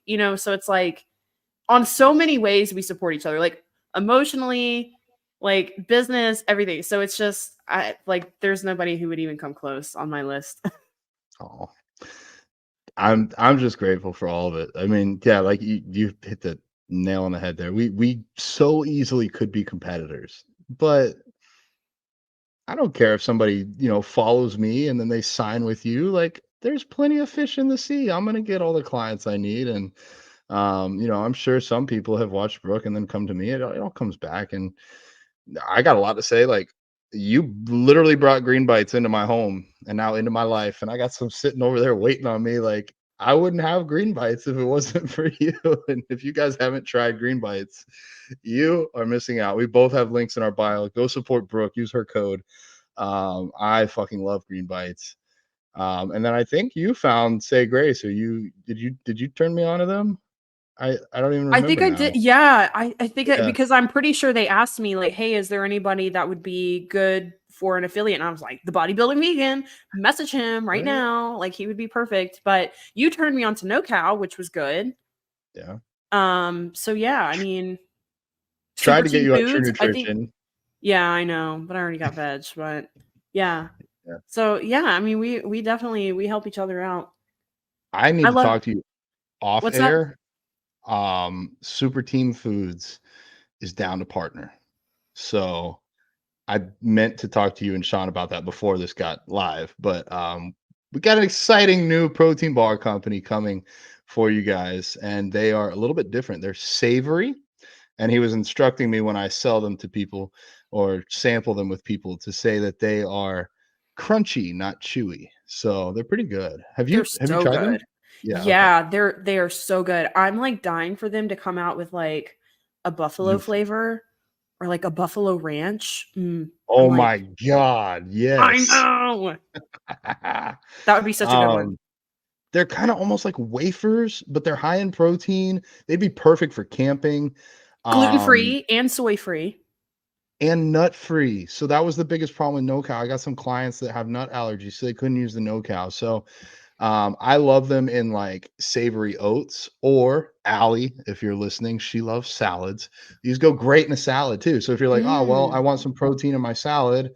I already got the carbs because I got some fruit in there or whatever." Like, well, now we got your protein covered. So, Super Team Foods, check the links in our bio. Whenever this airs, we should have them updated. But yeah, they're a pretty cool company. I know the CEO, the owner. Like I literally was on the phone with him the other day, and I want to help him change the world because I think he's bringing something new to the market that we don't really see. You can go get a sweet vegan protein bar anywhere, but a savory one, a little bit harder to find.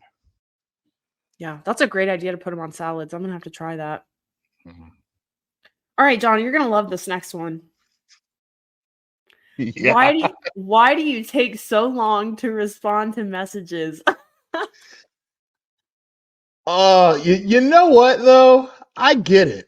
I get it because when I've had a few of these aha moments. When I first started out, I had no clue. When I'd message somebody that had 100,000 followers and then I'd see them make a post or something, I'd be like, they didn't reply to me. Did they forget about me? I didn't realize they're probably getting 100 to 200 DMs a day. And like they have to carve out hours to reply to everybody. So, yeah, if we take a while and if you're a paid client, you got 24 hours.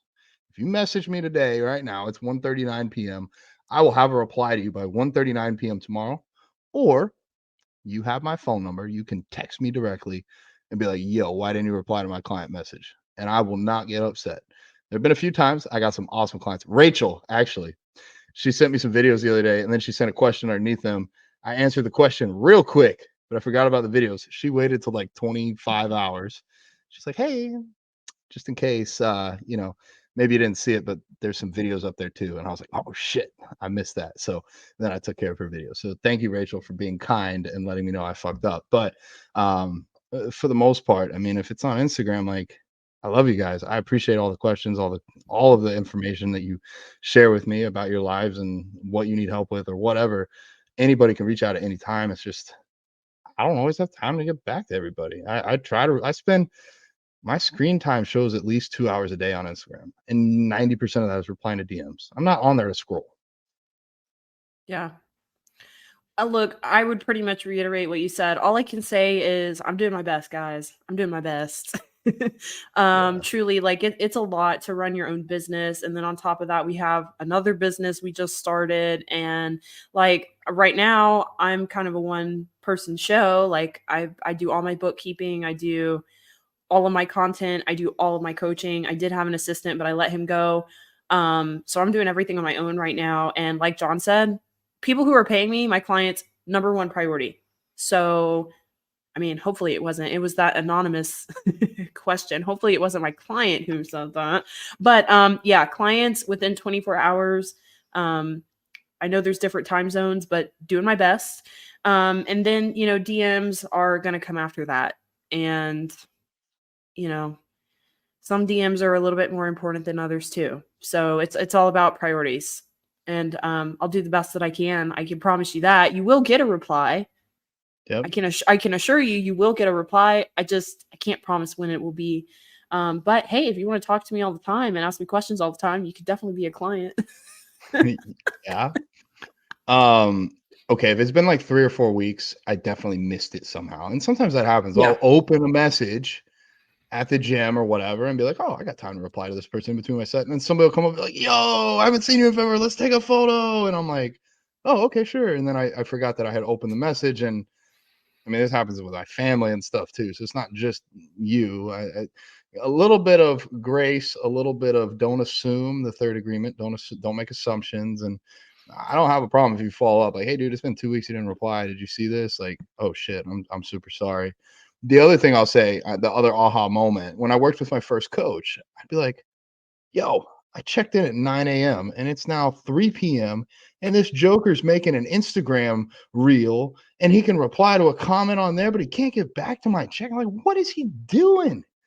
Well, now that I have 40 clients, it is a constant hamster wheel of, I got all the message in order from most recent to least recent. And I'm going to start with least recent because if I start with most, I'm just going to be in chats with you guys all day long, back and forth. And I'm going to get to like 5 people and that's it. So I have to start with the people that have been waiting 18 hours for a reply and then work up through it. And like, there's times where I work on client replies for 3 or 4 hours in the morning. And by noon, I'm still only up to like 10 p.m. from the night before. Like I'm not caught up. But then I have an obligation with the company to make a post on Instagram. So it's like, yes, I know you checked in, but so did 8 other people before you. But I also promise it's again, like Brooke said, I'm a one-man show. I don't got somebody fake in my DMs replying to you. I don't have people making my content for me, at least fully. Sean does my YouTube for me. So thank you, Sean. Like even to the point of writing my descriptions. He's fucking awesome. But I just wouldn't even be able to have a YouTube channel if I had to do that all myself. And then from Instagram, I do all my own posting. I have people that help edit my reels and stuff. Shout out Arjav if you're ever listening to this. Couldn't do a lot of that without you just because I wouldn't have the bandwidth. But like Brooke said, like we are kind of one person running a multifaceted operation here. Yeah. So We do our best, guys. We do our best. that's gonna be my thing that I put out this week. I want people to know that. Like when we put out a little clip, it's gonna be that. So like Yes. the mental note for me around 116. Yep, there you go. That's going to be a good one. All right, 17. I'm having a hard time giving up cheese. Any advice? I would go visit a slaughterhouse. Go watch them slit the throats of some dairy cows. I don't think I would ever want cheese again after seeing that.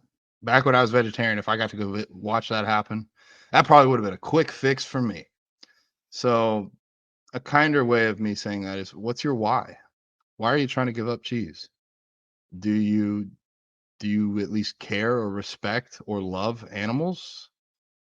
If so, that's a pretty good why. Um, I would focus on that more than anything else because for me, once I figured out being vegan, it was an overnight switch. I couldn't do it. I couldn't contribute to hurting an animal. If I wasn't gonna go in there and physically kill it myself, I sure as hell wasn't gonna pay somebody to do what I'm not even strong enough to do.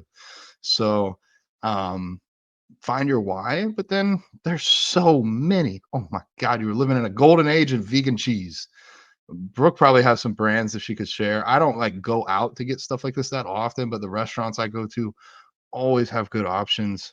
But even like Publix, Walmart has their, I think they have a great value vegan cheese.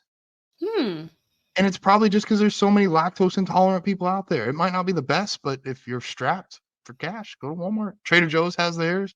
I know Publix carries some, Whole Foods, Sprouts. Like you can get vegan cheese just about anywhere. Yeah. Similar to John, I went vegan overnight. It was very simple for me to see why I was doing what I was doing, and it was just like I didn't have any reservations about it whatsoever. But that being said, I know a lot of people struggle with cheese. A lot of people, that's like the last thing they want to give up. And you're not alone because cheese is actually addictive. It is created to be addictive. I don't know the exact science behind it. I'd have to go back and watch it. But if you guys are curious, look up Dairy is Scary on YouTube. And it will tell you just how addictive cheese is to your brain. And it's something similar to cocaine. It's kind of crazy. So check out Dairy is Scary. It will also show you the process that it takes for cheese to get to you in the little packet at the grocery store. And that might also help you to ditch the cheese. And like John said, there are great alternatives out there now. Pan of Cheesa, we love Pan of Cheesa. That one's really, really good. Follow Your Heart is actually not bad. Miyoko's, damn, Miyoko's is so good. It's like real cheese. So yeah, I mean, there's no limit. And shit, you can even make your own. Like I've made my own out of cashews and like carrots and turmeric, and I don't know. You can look it up Nutritional online. yeast. Nutritional yeast, and that shit is good. Like I made some high protein nachos with that. I mean, like there's so many good options now. It all comes down to being clear about your why. Like, is it because it's unhealthy? Is it because it makes you feel like shit? Is it because of the animals? Whatever it is, just remember that. Well, I mean, if you're ethically opposed to cheese, you could probably find a breastfeeding woman and get some milk from her and go make your own cheese. And then that way you're not hurting any animals and you're getting cheese. And if that sounds weird to you, we're meant to drink breast milk. We're not meant to drink other animals' milk. So maybe do a little soul searching there. I'm not drinking no breast milk right now No, me or either. animal milk. Elwoods, they have dog milk. You could do dog milk from ethically sourced dogs. And don't worry, Delicious. as soon as they stop producing that milk, their throat is slit in the most kind way possible. Oh, that's great. We Oh my live in god, a weird world. Like it's I funny think but in not funny. a couple hundred years, people are gonna be like, "What the fuck are we doing?" I really Yeah, hope. I yeah. really hope. If not, what just means we're gone and we failed. All right. 18.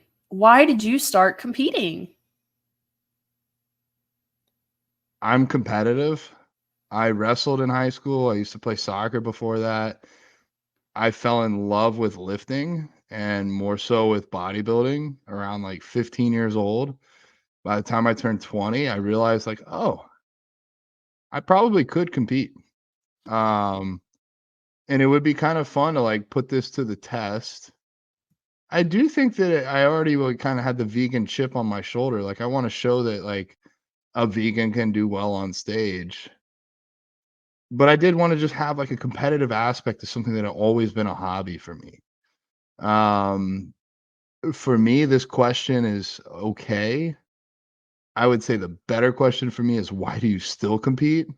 And for me, it's because I'm vegan and because this is my medium, my outlet for activism. If I wasn't the bodybuilding vegan, if I was just the vegan, I guarantee my following would be less than half of what it is, and my impact would be less than half of what it is. So for right now, I'm the bodybuilding vegan. That's why I compete. That's why I do this. If I find a better form of activism that doesn't take years off my life or hours out of every single day of my life to be in the gym, or all the stress or supplements or super supplements that this takes. If I can find a better route for activism, I'll take it. But for right now, I feel like this is my cross to bear, and I'm grateful to have a body to do it with. So that's my reason why I started and why I still do it. How about you, Brooke? Very similar. I have always loved lifting. It's just been my passion forever. And I really did want to push myself and see if I could take it to that level. And I just wanted to see how I would do. I had several people tell me I would do well in competitive bodybuilding. So I was like, all right, I'll try it. And I mean, also partly I just left a terrible relationship like we talked about in the past podcast. And I was just kind of on this role of like, I'm going to do all the things that I couldn't do before. And one of them was competing. Like I wasn't allowed to compete. So I wanted to. I was like, I'm just going to live my life and, you know, whatever happens, cool, but I'm going to give it my best shot.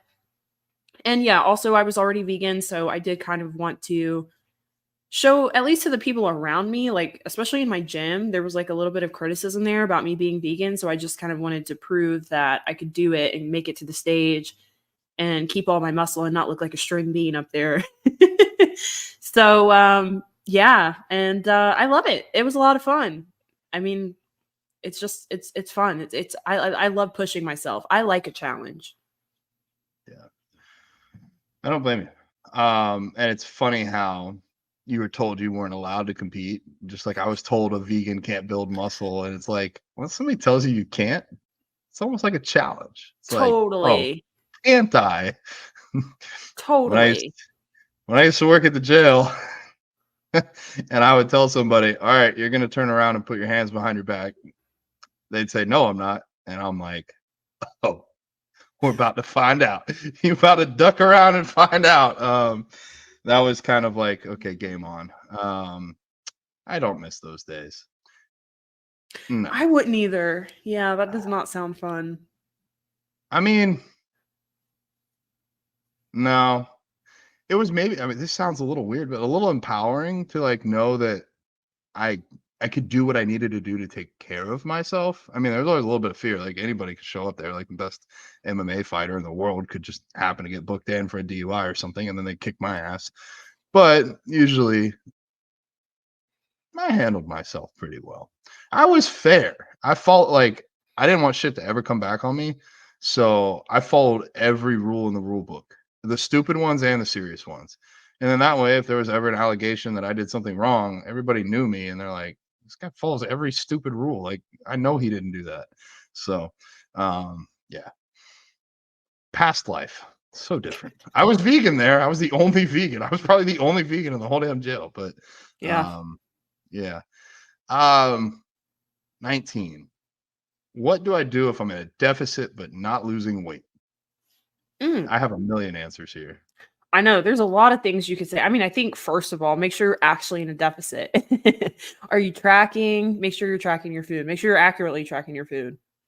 Dude, we need a post, like a little tree, like where it's like, you're not Yeah. losing weight, but you're in a deficit. Are you actually in a deficit? Yeah. Yes. CB or like, No. yeah. Like, are you tracking everything that goes in your mouth? Yes or no? If no, turn that into a yes. Yeah. And like you could go back to the top. Yeah.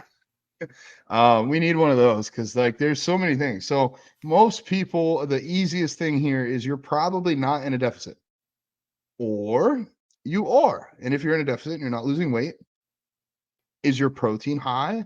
Maybe there's a chance you're recomping, especially if you're on super supplements. But if you're not, then that's probably a little bit less likely the case. The other thing that I see all the time, especially with competitors or people that have been in an extended period of a calorie deficit, their stress levels are high. They're doing cardio, they're not eating that much. Their cortisol raises. As your cortisol raises, your stress increases. And as your stress increases, the amount of water that your body retains raises. So you might every week be gaining half a pound of water while losing half a pound of fat. So at the end of the month, you look flatlined, but you're really 2 pounds down in fat and 2 pounds up in water. So when you take a week off from cardio or you eat a cheat meal and you get some extra carbs and your body stops freaking out, you'll see a 2 pound drop overnight. And you're like, oh, wow, I just lost 2 pounds last night. No, you just saw it. after last night. It's been going on all week. So it depends. If you've been cutting for 2 weeks and you've seen no weight loss, you're probably not in a deficit. If it's been 2 months, 12 months, there might be other reasons at play here. Yeah. So if you're like, make sure you're in a deficit, make sure you're tracking your food. If you're truly in a deficit and you're not losing weight, get your thyroid checked. That could be a big culprit there. Get your hormones checked. I mean, other hormones can cause issue too. And gut health. Gut health is a big one because that's also going to affect how you partition your nutrients. And, you know, if you aren't absorbing your food properly or utilizing your food properly, which all happens in the gut, then that's an issue. But like John said, for most people, it's just going to be you aren't actually in a deficit. And that includes if you're in a deficit Monday through Friday, but Saturday, Sunday, you go crazy and you binge eat, you may be in maintenance. So all of those things play a role here. And I would lastly say, if you're struggling and you're not losing weight, hire a coach. One of us. Either me or John, nobody else. Yeah, no one else in the world. Wait, no one else. in about 3 months, we'll have 12 Academy graduates that you could definitely choose from. So, yeah. So just run on your hamster wheel for another 12 weeks. Good Lord. All right. 20. Targeting tummy fat in women after 40 whose tummy is hanging on for dear life. Refer to question 19. Are you in a deficit? Now, so for this person, I can break it down a few ways that I would look at it from a coaching perspective. Are we losing weight or body fat week over week? If we are, great. Let's keep that going. Unfortunately, we don't decide where and what order our body stores body fat. If you started out a string bean and then you ate a lot of food over years, and at first it went on your stomach, and then it went on your butt, and then it went on your face, when you go to start cutting, it's going to come off your face, then off your butt, then off your stomach. It's going to come off in the same order that it was put on. Some people might not be so in tune with themselves to know. Me, I definitely like my last vegetables. I can't speak. Vegetables. I'm going to stop trying. But the last spots that I store fat are my lower back and my glutes.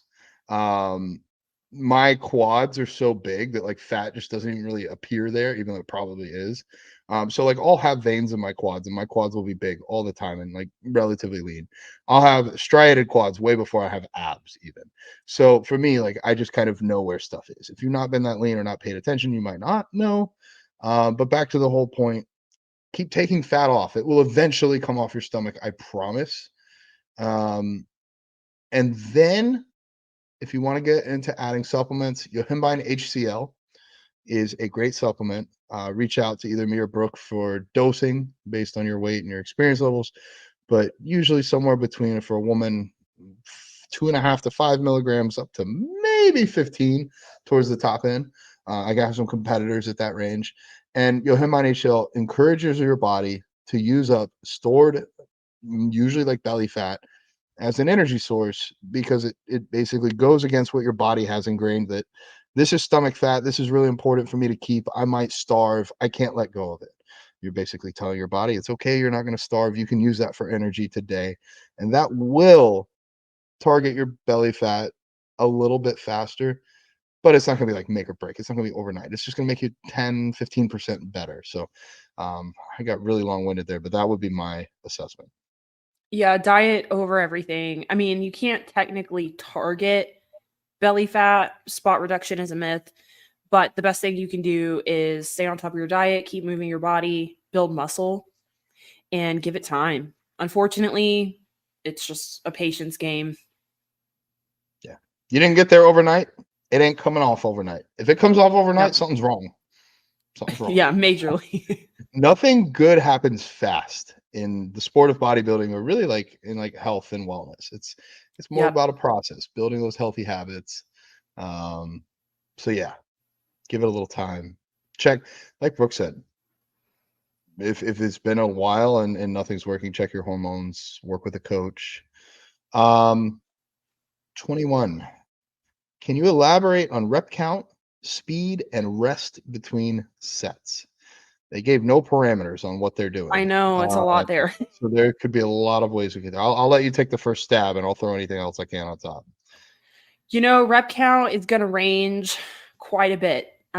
So depending on whether you're doing an isolation movement, you're doing a compound lift, what your goals are you trying to build muscle? Are you trying to train for endurance? Rep count can vary quite a bit. So I would say figure out what your goals are, and then, you can kind of figure out what your rep count should be.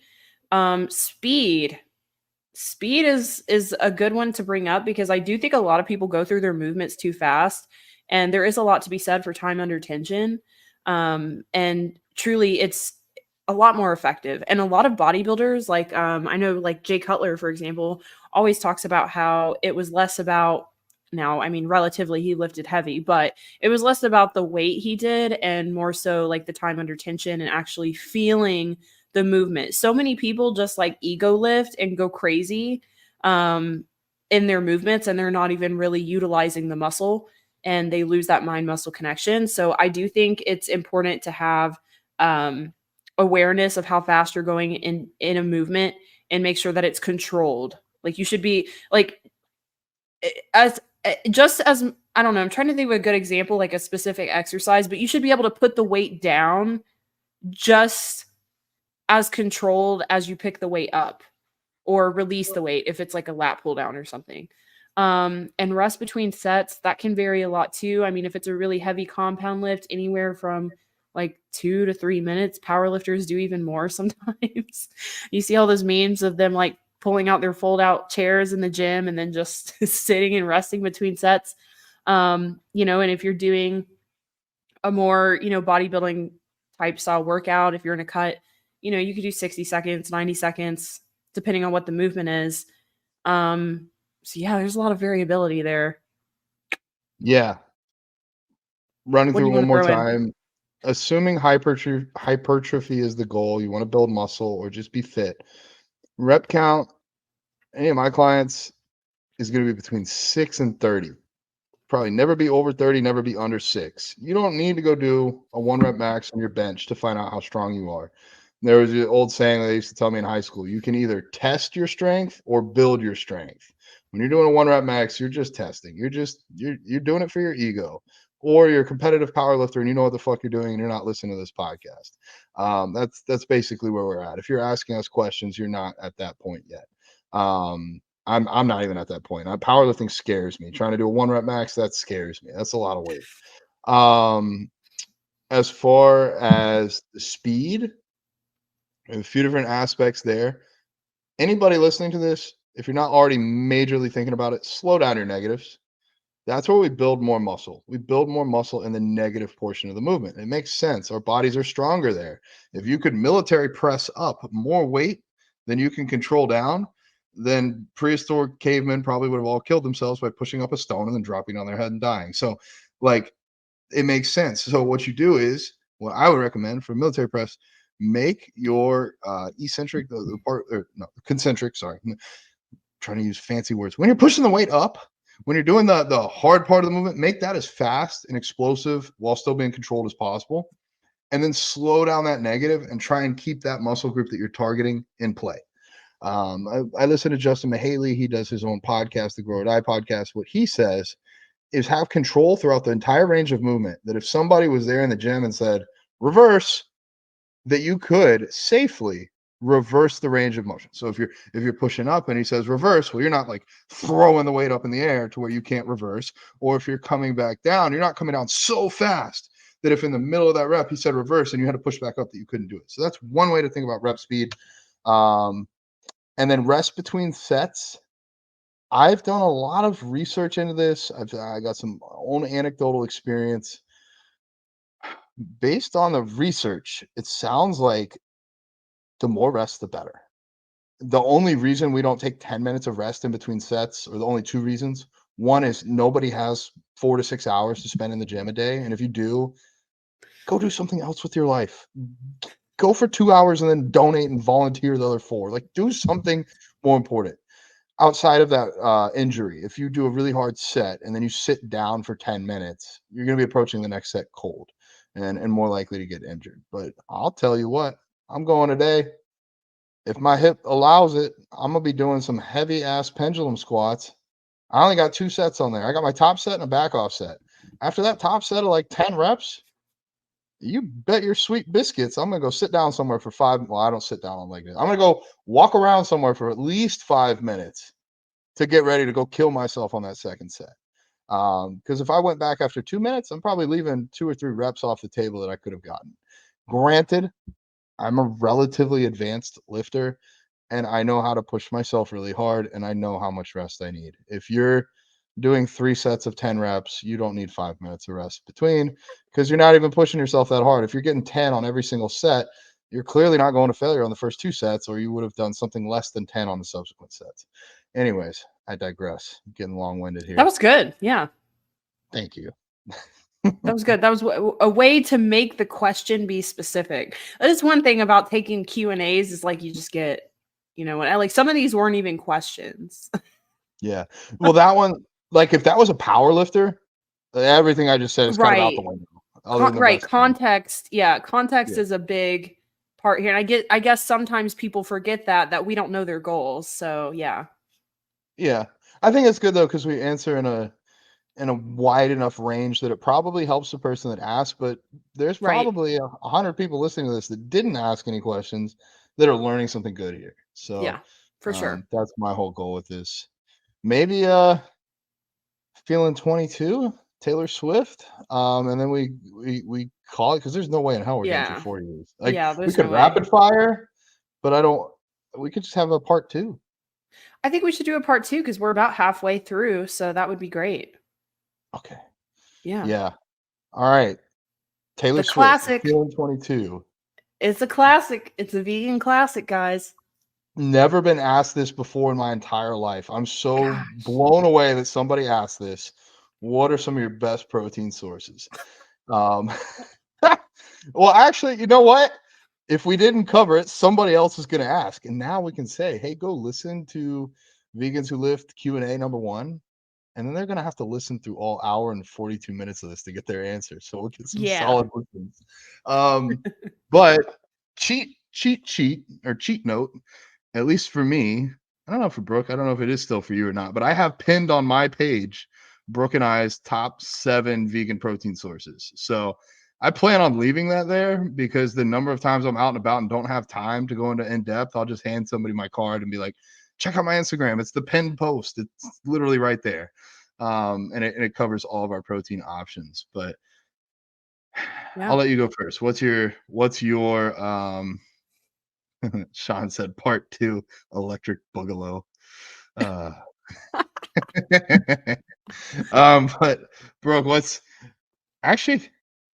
like kind of whittle it down. Like if you could only pick one, what would be the first one you pick? Damn, that's a tough one. Man, I am obsessed with Say Grace protein. I mean, I am just obsessed with that stuff. For anybody who's listening and doesn't know what it is, it's soy protein isolate, but it's basically like TVP, but not in that Concentrate. Not concentrate. isolate. Yeah. If I understand correctly, at least based on my previous experience, that isolate is more than 90% protein by weight, and a concentrate is, I think, more than 80. Okay. So like I know it's between like very like the way they made it is like very specific. So I probably don't have the science right because I know, and I've heard them say that they've removed the phytoestrogens too, which I don't know the science there, but that's what they claim, which I mean, I don't care about, but I know some of you guys are going to freak out about that. So if that's important to you, you know, they have the phytoestrogens removed. It's a leaner, the concentrate, the soy protein concentrate is leaner, and by leaner I mean more protein per calorie than even TVP. So if you like TVP and you want to take your cut a little bit harder, or you want to focus more on protein, then check out Say Grace protein. It'll be a better form from that. That's good. I didn't even think about that first. I eat that every day. I love that stuff. And like the variety, I mean, I love all of it. I love the bits. I like the nuggets too. Like if I'm doing like because some of my meals, like my carbs, I have like no carbs right now, but if I have a meal where I don't have any carbs with it, I like to do the nuggets because they're so filling, and I can just pair that with a veggie and it's like a full meal. I'm totally full, totally satiated. You can make like little buffalo chicken nuggets with it. Like it's just so good. Yeah, good Low point. All right, fat, low carb. say grace. It's in our bios. Check it out. I'm gonna go. So that was our first one. The second one that I would put out there for me is pea protein isolate. I've used that for over a decade from True Nutrition. That's my go-to.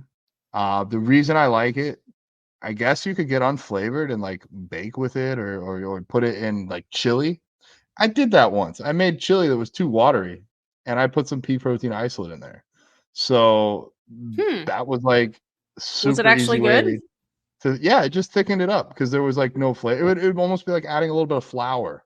But Yeah. the reason I say pea protein isolate would be my number one is because it digests well, it mixes well. From True Nutrition, the flavoring is awesome. It's pretty hypoallergenic. Like I don't know more than like 3 people in the world that are allergic to peas.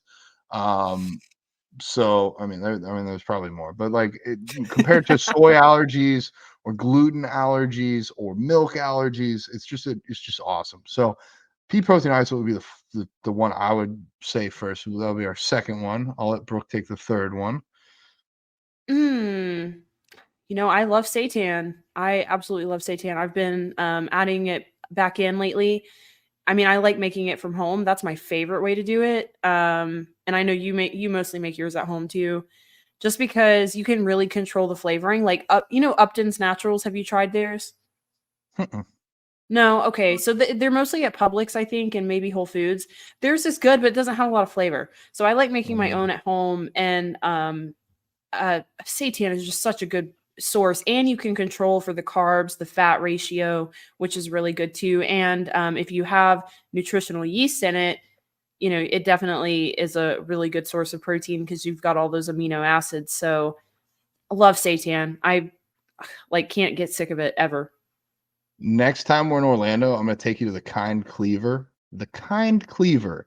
It's a sandwich shop, and they make their own seitan in a pressure cooker. So it comes out in like a Hmm. cylinder, almost like meat.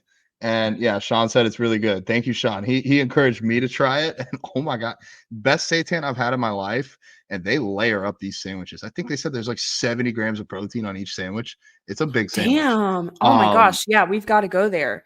I wonder if we but could make it in a pressure cooker ourselves. we could reach out, just DM them, be like, "Yo, teach me your secrets."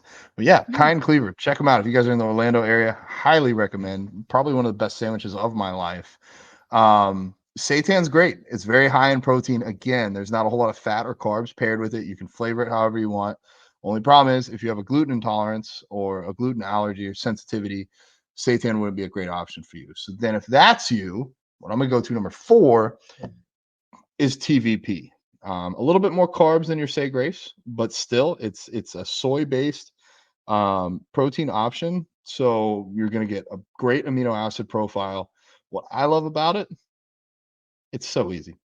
You take it's like making like pasta or like oatmeal. Like you just take it, you put it in a bowl, you add some water, you throw spices on it if you want to, you throw it in the microwave for 3 minutes, add some veggies, you're done. It's so easy, and I'm so lazy. So that's why I love it. Brooke showed me if you make a smoothie bowl or oatmeal or whatever, you can just put the raw TVP on top of it, and it's like a crunchy topping to get some extra protein. So TVP would be number 4 on the list. I I love love it. Oh, TVP. and I also I made a buy the pie crust with it. Yes, I've got to show you how to do that. I made a TVP pie crust and I made a high protein cheesecake. It was amazing. I'm just gonna pay you to like send that to me. That sounds awesome. I'll do it. Um, it's also really cheap. I buy it in a 25-pound bag, so it's unless you have a soy allergy, really no reason not to use TVP. So, yeah, okay, we should make a video, a cooking video, vegans who cook. Anyways, all right, that'll be number 4. What do we got for 5?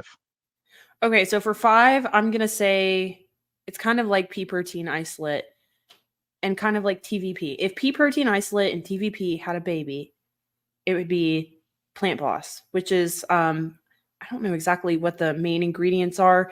It's basically just dehydrated pea protein. So it's just like TVP Yeah. in that, TV people from peas. but from peas. So like if you're soy intolerant or you just don't like to eat soy, you could do Plant Boss. They also have another brand called Plant Basics. I didn't want to call it pea protein isolate because I don't want people to get confused, Hmm. but it's basically the same thing. It's just like it's like the texture of like TVP, but it's no soy. And I love that stuff too. That stuff's really good. A little bit higher in carbs, of course, but it's still very lean, very high protein, very versatile.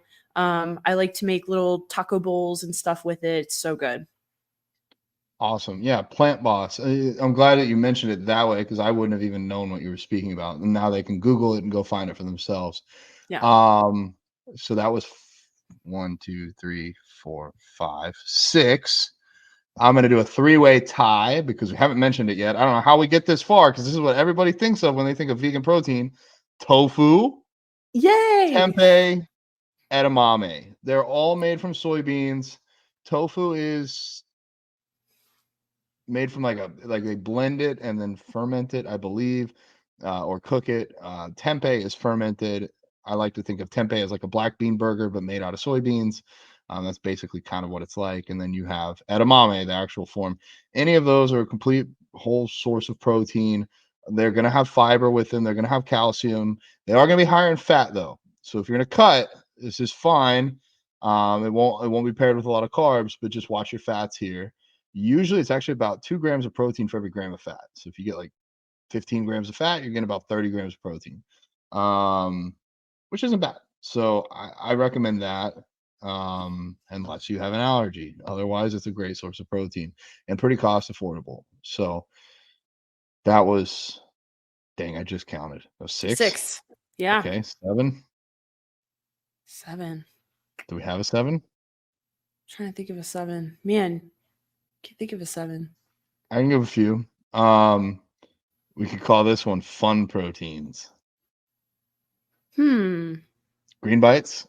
Oh, okay. So But yeah, they have pea protein in them. But green bites, all y'all's foods makes vegan jerky. These are from soy, but another great like on the go snack. Kite Hill yogurt is a really good protein source. 17 There we grams of go. protein. Okay, so vegan yogurts. Soy Um, milk, Soy milk, yeah, that's a good one. flax milk. Let me look around my house. Sure. Oh, Misfits protein bars or Super Team Foods protein bars. Both of those are good. Um, Sean, what's your favorite thing that we haven't mentioned? There's got to be something else out there. I think we're getting pretty close, though. I mean, we've I know covered. somebody would say lentils. I mean, from a whole foods perspective, a ton of I, carbs. yeah, I don't like to think of lentils as protein. I think of them as carbs They're- because you're gonna get so much fiber if you. Oh, hemp and flax. That's a yeah, good point. Hemp is another like you can actually buy hemp protein. I've done it before. It's really gritty and I don't love it. yeah, I don't like Um, it. and rice. You can also get rice. Pumpkin seeds. A lot of fats there, but yes, again, if you're whole foods or just trying to get a little bit more protein, you can go that route. Um, so yeah, we're starting to get into like the less super proteiny foods, but those are some other options for you. So I mean, if you just listen to all of this and you still can't figure out how to get protein as a vegan, I got nothing for you. Actually, I take that back. Sign up with me. I'll get you a meal plan. I'll get you everything you need. You won't even have to think about it. But I think this is a good resource. 22 questions in, 2 hours deep. We can talk. I can talk. I know I talk more than you. We should have somebody go back and like find a way to give a percentage of how much each person speaks. There's got to be some software that does this, but like I'm gonna be Maybe AI embarrassed could do it. now. If I could get all the phone calls from me and Allie, it would be like 90% me and 10% her because I talk. And then if there's like a At least quiet you know space, it though. At least you yeah, know it and like you own it because there's people who don't and they don't even realize like how much they can ramble. And then that's what's bad. yeah. I found a cheat code though. if I use some green stuff, if I smoke a little bit of weed, my thinking slows down, which is actually great. It allows me to relax or focus on stuff outside of work. But I've noticed for our conversations, if I'm high, I'll just shut up and listen, and I'll be like, "Whoa, it's a whole story," versus me trying to talk so much. So I'm not telling you guys to go out and get high. I'm speaking from my own personal experience here. But Don't do drugs, kids. only the fun kinds.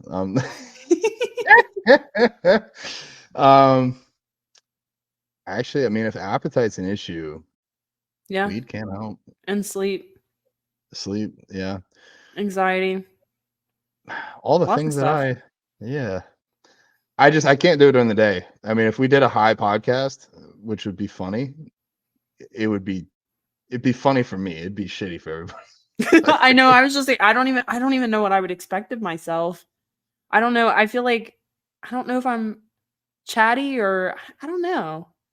Does Joe Rogan do it? Sean, we're gonna have to do a nighttime Joe Rogan podcast does do it.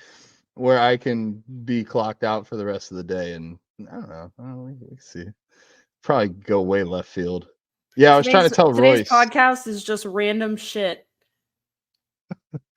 I was high trying to tell Royce last night. I was like, dude, when I'm high, like time slows down, but really it's just me going super slow, so I don't get stuff done. So I was like, I don't know if I've been gone for 15 minutes or like 3 hours, but I'm back. And he's like, okay.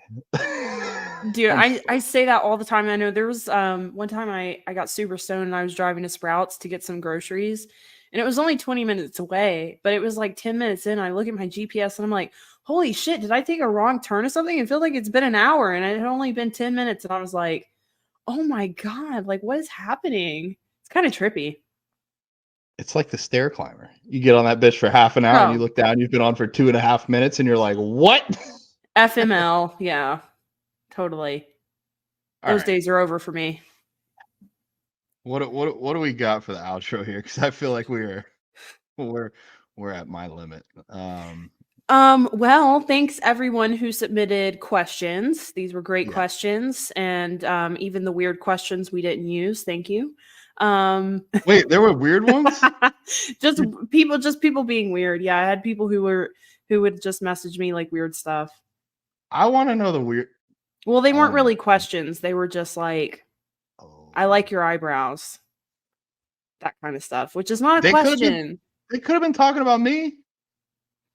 They probably were talking about you. But thank you guys for all the questions, even the weird ones. And if we didn't get to your question, stay tuned. We will do an episode 2 in season 2. Oh yeah. In season It's gotta be 2. season 2. It sure This is is. flown by. Fastest season of my life. I know, crazy. And if you guys want to actually be featured on the podcast with your voice, then go to vegansexplore.com and leave us a very nice message, and you can actually hop on the podcast. And other than that, thanks for tuning in. Give us a like, subscribe, Share with all your friends. Head over to vegansexplore.com to see everything we got to offer y'all. If you're thinking about coaching, Vegans Who Lift Academy class number 2 is going to be starting up here soon. Send us a message. I'm gonna say have the best day ever, and that's all I got, Brooke. Yep, have the best day ever.